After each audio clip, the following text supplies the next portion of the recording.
నేటి రాశి ఫలాలు. కుంభరాశి వారికి ఈరోజు ఇంట బయట గెలుపు మీదే అన్నట్టుగా ఉంటుంది. ఇక ఈరోజు ఆడింది ఆట పాడింది పాటగా ఉంటుంది. కుంభరాశి వారికి ఏ పని చేసినా విజయవంతంగా పూర్తి చేస్తారు. అలాగే సంపూర్ణమైన ఆరోగ్యం సిద్ధిస్తుంది. సన్నిహితులతో విందు వినోదాది కార్యక్రమాల్లో పాల్గొంటారు.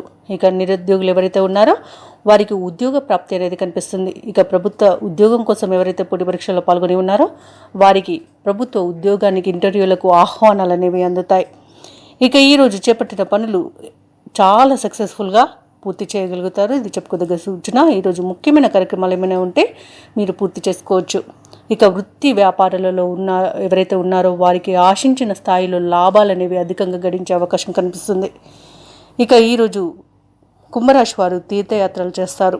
తీర్థయాత్రలు చేసినప్పుడు మీరు ముఖ్యంగా గుర్తుంచుకోవాల్సింది మీ ఇష్టదైవం యొక్క ఆరాధన అనేది మీకు మంచి చేస్తుంది. కాబట్టి తప్పకుండా ఆ దిశగా ప్రయత్నించండి. ఇక వ్యాపారాలలో లాభాలు ఉన్నాయి. వస్తు వాహన యోగం కూడా కనిపిస్తుంది. ఇక విదేశాలకు ఎవరైతే వెళ్ళాలనుకుంటున్నారో వారికి ప్రతి పని కూడా సక్సెస్ అవుతుంది. ఎలాంటి అడ్డంకులున్నా తొలగిపోతాయి. విదేశీయానం చేయడానికి ఈరోజు మంచి రోజుగా చెప్పవచ్చు. ఇక కుంభరాశి వారికి ఈరోజు రాబడి పెరుగుతుంది. అదనపు ఆదాయం కూడా సమకూరుతుంది. పరిస్థితులన్నీ కూడా అనుకూలిస్తాయి. సన్నిహితులతో స్నేహబంధం ఇంకా పెరుగుతుంది. ఇక విలువైన వస్తువులను వాహనాలను కొనుగోలు చేస్తారు. ఇక వ్యాపార వాణిజ్యవేత్తలు ఎవరైతే ఉన్నారో వ్యాపారాలలో లాభాలను గడిస్తారు. ఇక నూతన వ్యాపారాన్ని ప్రారంభించాలని ఎవరైతే అనుకుంటున్నారో వారికి ఈరోజు మంచి రోజుగా చెప్పవచ్చు. ఇక ప్రభుత్వ ఉద్యోగస్తులు ఎవరైతే ఉన్నారో వారికి ప్రమోషన్లు లభించే అవకాశం అయితే కనిపిస్తుంది. పారిశ్రామికవేత్తలు, వైద్య రంగాల వారు ఎవరైతే ఉన్నారో వారికి మంచి అవకాశాలు దక్కుతాయి. ఇక కళాకారులకు వారు చూపించిన ప్రతిభకు గుర్తింపు అనేది లభిస్తుంది. ఇక విద్యార్థులకు లభించిన ఫలితాలు సంతృప్తినిస్తాయి.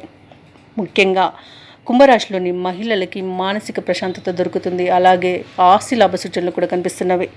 ఇక ఈరోజు కుంభరాశి వారికి అదృష్ట రంగులు గోధుమ మరియు లేత ఎరుపు. ప్రతికూలమైన రంగు ఎరుపు. కుంభరాశి వారు ఈరోజు శివ పంచాక్షరి మంత్రాన్ని పఠించడం వల్ల మంచి శుభ ఫలితాలను పొందుతారు. అలాగే పనులలో వచ్చే ఆటంకాలని తొలగించుకోగలుగుతారు. ఈ వీడియో నచ్చినట్లయితే లైక్ చేయండి, షేర్ చేయండి, అలాగే సబ్స్క్రైబ్ చేయడం అస్సలు మర్చిపోవద్దు. అంతా శుభమే జరుగుతుంది.